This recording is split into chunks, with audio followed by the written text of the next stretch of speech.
नमस्कार प्रेक्षकांनो, घर सोडून गेलेल्या आनंदीचा ॲक्सिडेंट झालेला आहे आणि हे ज्यावेळेला युगंधरला कळतं त्यावेळेला युगंधरचा जीव आनंदीसाठी अगदी वेडापिसा झालेला आहे। तर प्रेक्षकांनो, आज आपण आनंदी सिरियलबद्दल गप्पा मारणार आहोत। प्रेक्षकांनो, कालच्या भागामध्ये आपण युगंधरचा कठोर स्वभाव बघितला होता, ज्याने आनंदीची जबाबदारी झटकली होती। पण आजच्या भागामध्ये आपल्याला युगंधरचं वेगळं रूप दाखवलं आहे। ते म्हणजे युगंधर दाखवतो एक आणि आहे एक। युगंधरच्या चेहऱ्यावर जरी कठोरपणा असला तरी त्याच्या मनामध्ये अतिशय प्रेम आहे आनंदीबद्दल। आणि युगंधर हे सगळ्यांना दाखवत नाही का, तर युगंधर आनंदी घर सोडून गेली म्हणून खचला तर विद्याधर आणि शलाकाच्या मनासारखंच होईल, म्हणून तर युगंधर हॉलमध्ये आनंदीची जबाबदारी झटकतो आणि रूममध्ये येऊन आनंदीला शोधण्यासाठी प्रयत्न सुरू करतो शिर्केंच्या बरोबर। ते आता हॉलमध्ये आर्ची आणि आरतीला मालक साहेबांचे हे रूप पाहून खूप मोठा धक्का बसलेला असतो। आता त्या दोघींना कळत नाही की आनंदीला शोधण्यासाठी आपल्याला नेमकं मदत करणार तरी कोण।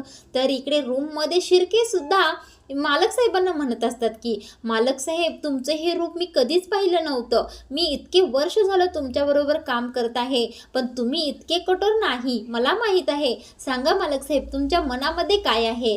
त्यावेळेला युगंधर सांगायला सुरू करतो, शिर्के, मी सुद्धा माणूस आहे, मी इतका कठोर नाही, माझं हृदय दगडाचं नाही, मला सुद्धा आनंदीची काळजी वाटते, पण मी काय करू शिर्के, काय करू सांगा मला। मी त्या विद्याधर आणि शलाकासमोर रडू का, मी घायाळ होऊ का। माणसाला जर आपला वीक पॉईंट कळाला तर माणूस आपला गैरफायदा घेतो। ते म्हणतात ना, झाकली मूठ 1.25 लाखाची, म्हणजे तसंच असतं माणसाचं। जोपर्यंत आपल्या अडचणी, आपला त्रास पुढच्या माणसाला कळत नाही तोपर्यंत तो माणूस आपल्या नादी लागत नाही, आणि एकदा का त्या माणसाला आपला त्रास कळाला की तो माणूस आपली किंमत अजिबात ठेवत नाही। शिर्के म्हणतात, मालक साहेब, तुम्हाला नेमकं काय म्हणायचं आहे। त्यावेळेला युगंधर म्हणत असतो की शिर्के, सरळ सरळ गणित आहे। हा विद्याधर एखाद्या लांडग्यासारखा आनंदीच्या पाठीमागे लागला आहे आणि आता आनंदी घर सोडून गेली आहे। या घरामध्ये तिला कोणीही विचारत नाही। हे ज्या वेळेला त्याला कळेल तो त्यावेळेला तो आनंदीला सोडेल का, तो आनंदीला शोधेल आणि पुन्हा तिला त्रास द्यायला सुरू करेल। म्हणूनच आपण विद्याधर आणि या शलाकाला न कळता आनंदीला शोधायचं आहे। शिर्के, लगेच कामाला लागा, तुम्हाला हवं ते वापरा, माणसं, पैसा, पोलीस सगळ्यांची मदत घ्या, पण आनंदीला पुढच्या काही तासांमध्येच पुन्हा निंबाळकरांच्या वाड्यामध्ये घेऊन या। आता हे ऐकून शिर्के म्हणत असतात, मालक साहेब, मी तुम्हाला बरोबर ओळखलं आहे, तुम्ही इतके कठोर नाही। तर प्रेक्षकांनो, इथे युगंधरने मनात एक आणि ओठावर एक ठेवलेला आहे। बाहेर इकडे सगळ्यांना कठोरपणा दाखवला आहे आणि मनामध्ये आनंदीच्या भल्याचाच विचार केलेला आहे। पण इकडे काय होतं, आता आर्ची आणि आरतीचा खूप मोठा गैरसमज होतो की मालक साहेब असं कसं बरं आनंदीची जबाबदारी झटकू शकतात। मग आता आरती काय करते, गप्प बसत नाही, ती ठरवते की युगंधरला जाऊन आपण जाब विचारायचा की तुम्ही असं आनंदी बरोबर कसं काय वागू शकता। रीतसर सगळ्यांच्या समोर लग्न करून या घरामध्ये तिला तुम्ही घेऊन आले आहात आणि आता ज्यावेळेला ती घर सोडून गेली आहे त्यावेळेला तिला शोधत तुम्ही नाही आहेत, तर तिचा माझा काही संबंध नाही असं कसं म्हणू शकतात बरं मालक साहेब। आता त्याच वेळेला इकडे आता शिल्पा काही कमी नाही। इकडे आता आर्चीची तर चांगली तळमळत झालेली असते। शिल्पा त्या आर्चीला म्हणत असते, अगं, तुझ्या बहिणीची लायकी तरी आहे का आमच्या घरामध्ये येण्याची। त्याला आर्ची सुद्धा काही शांत बसत नाही, ती सुद्धा शिल्पाला थडाथड उत्तर देते। प्रेक्षकांनो, आर्चीचा स्वभाव अतिशय स्पष्ट दाखवला आहे आणि ती मनात येईल ते पटापट बोलून टाकते। आता या आर्चीमुळेच पृथ्वी बदललेला आहे। आता इकडे शिल्पा काय करते, आनंदीवर चोरीचा आळ घालते। आता ती म्हणत असते, जा छाया, पटकन सगळ्या रूम चेक कर, ही आनंदी 1 नंबरची भिकारी आहे, हिने जाताना घरातील महत्त्वाच्या वस्तू, पैसे, दागिने काही नेले तर नाहीत ना, पटकन चौकशी कर। आता छायाताई खूप रडायला लागलेल्या असतात। हे ऐकून मात्र आर्चीला खूप राग येतो या शिल्पाचा। ती म्हणत असते, काय बोलताय माझ्या आनंदी दिदीबद्दल, अजिबात असलं काही बोलायचं नाही. त्यावेळेला शिल्पा काय म्हणते, तू सुद्धा या घरामध्ये थांबू नकोस, बाहेर हो या घरातून. आता आरची काय करते, पृथ्वीकडे जाते आणि म्हणत असते, पृथ्वी दादा तुमच्याकडे जरा सुद्धा माणुसकी उरली नाही का? तुमच्यामुळे तुमच्या सगळ्यांच्या त्रासाला वैतागून माझ्या आनंदी दिदीने घर सोडलं आहे. इकडे आता आरची खूप रडत असते, खूप घायल होऊन हात जोडून पृथ्वीला विनंती करत असते, पृथ्वी दादा एक लक्षात ठेवा, माझ्या आबांनी गेली 40 वर्ष फॅक्टरीसाठी आणि या वाड्यासाठी स्वतःला झिजवलं आहे. निदान त्याचे उपकार, त्याची परतफेड म्हणून तरी तुम्ही आनंदी दिदीला शोधण्यासाठी मदत करा. तुमच्यात अगदी थोडी जरी माणुसकी असेल ना, तर माझ्या आनंदी दिदीला शोधायला चला आमच्या बरोबर. प्रेक्षकांनो, इथे आता आनंदीने पृथ्वीचं मन जिंकलेलं असतं आणि पृथ्वी सुद्धा आनंदीला विसरत नसतो आणि पृथ्वीच्या मनामध्ये आनंदीबद्दल नक्कीच प्रेम आहे. तो एक ना एक दिवस आई म्हणून तिचा स्वीकार करणार हे नक्की. आता पृथ्वी या आरचीचा हात जोडलेला खाली करतो आणि म्हणतो असतो, आरचे तू माझ्यासमोर हात जोडू नकोस, मी तुम्हाला आनंदीला शोधण्यासाठी मदत करणार आहे. तिचं माझं काही नातं नाही, मी तिच्याबरोबरचं सगळं नातं तोडून टाकलं आहे, पण एक माणुसकी म्हणून आणि आबांचे आमच्यासाठी केलेले त्याग पाहून मी तुम्हाला मदत करणार आहे. हे ऐकून आरचीला खूप बरं वाटलेलं असतं, पण इथे आरती गप्प बसत नाही. ती ठरवते, मी मालक साहेबांना सगळ्या गोष्टींचा जाब विचारणार म्हणजे विचारणार. आणि हाच विचार करून आरती जाते मालक साहेबांकडे.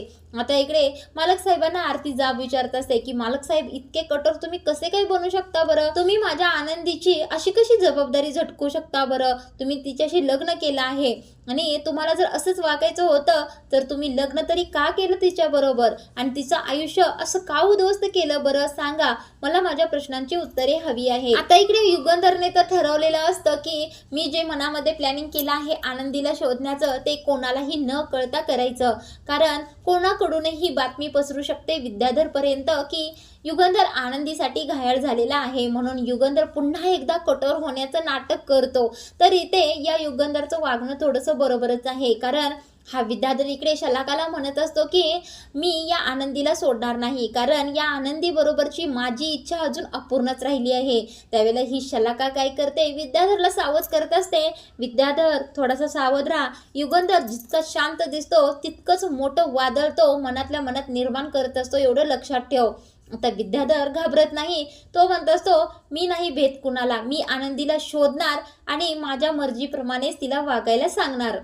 आता युगंधरला विद्याधरचा स्वभाव पूर्णपणे माहीत असतो, म्हणूनच तो आरतीला म्हणत असतो, आरती तू मला कोणताही प्रश्न विचारायचा नाहीस, कारण मी तुझ्या प्रश्नाची उत्तरं द्यायला बांधील नाही. तुझा माझा संबंधच काय आहे? आता इथे युगंधर खूप कठोर वाक्य आरतीला वापरतो, जेणेकरून आरतीने रागाने तेथून निघून जावं आणि अगदी तसंच होतं. आता युगंधर आरतीला म्हणत असतो, मला कोणताही प्रश्न विचारायचा नाही आणि मी तुझ्या प्रश्नाचं उत्तर सुद्धा देणार नाही. तुला काय करायचंय ते कर आणि आता तू माझ्या रूममध्ये थांबायचं नाहीस, इथून जायचंच निघून. आता युगंधर आरतीला खूप जोराने ओरडतो, तुला पोहोचलंय की नाही, निघ माझ्या रूममधून. म्हटल्यानंतर आरती रडत रडतच रूममधून बाहेर निघते. तर प्रेक्षकांना इथे आनंदी घर सोडून गेलेली आहे. युगंधरने कठोर रूप धारण केलेलं आहे, पण मनामध्ये माया आहे. पण त्याचमुळे आरती आणि आरतीचा खूप मोठा गैरसमज झालेला आहे. कारण इकडे आता फायदा सुद्धा आहे की विद्याधर आणि शलाका चांगली गाफीलच राहिलेली आहेत.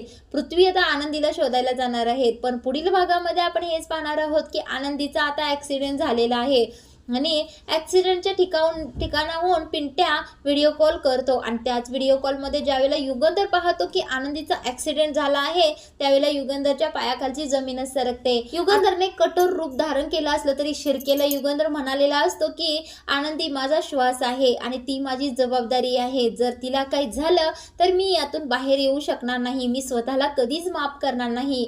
आता प्रेक्षकांनो, युगंधरचं सुद्धा आनंदीवर प्रेम आहे आणि पृथ्वी सुद्धा कुठेतरी आनंदीला मानतो आणि आनंदीची ओढ त्याला सुद्धा लागलेली आहे. तर प्रेक्षकांनो, येणाऱ्या भागांमध्ये पृथ्वी आणि युगंधर नेमकं आनंदीशी कसे वागणार आहे तेच आपण पाहणार आहोत. आता आनंदीचा नेमका ॲक्सिडेंट झाला आहे की नाही हे आता उद्याच्या भागामध्ये आपल्याला पाहायला मिळणार आहे. प्रेक्षकांनो, तुम्हाला काय वाटतंय, आनंदीचा ॲक्सिडेंट झाला असेल की त्या ठिकाणी दुसरीच एखादी मुलगी जखमी अवस्थेत पडली असेल? मला तर असं वाटत आहे की त्या ठिकाणी आनंदी नाहीच आहे. ज्यावेळेला पृथ्वी शोधायला जाईल त्यावेळेला आनंदी बरोबर पृथ्वीच्या हाती सुखरूप लागणार आहे आणि पुन्हा निंबाळकरांच्या वाड्यामध्ये आनंदीचं स्वागत होणार आहे. आनंदी पुन्हा एकदा निंबाळकरांच्या घरामध्ये येणार ते येणार, मुलांचं मन सुद्धा जिंकणार आणि सगळ्या वाड्यावर राज्य सुद्धा करणार. तर प्रेक्षकांनो, आनंदी मालिकेचे असे अपडेट तुम्हाला ऐकायचे असेल आपल्या चॅनलला पटकन सबस्क्राईब करा आणि हा रिव्ह्यू आवडला असेल तर कमेंट करा आणि व्हिडिओला लाईक करा.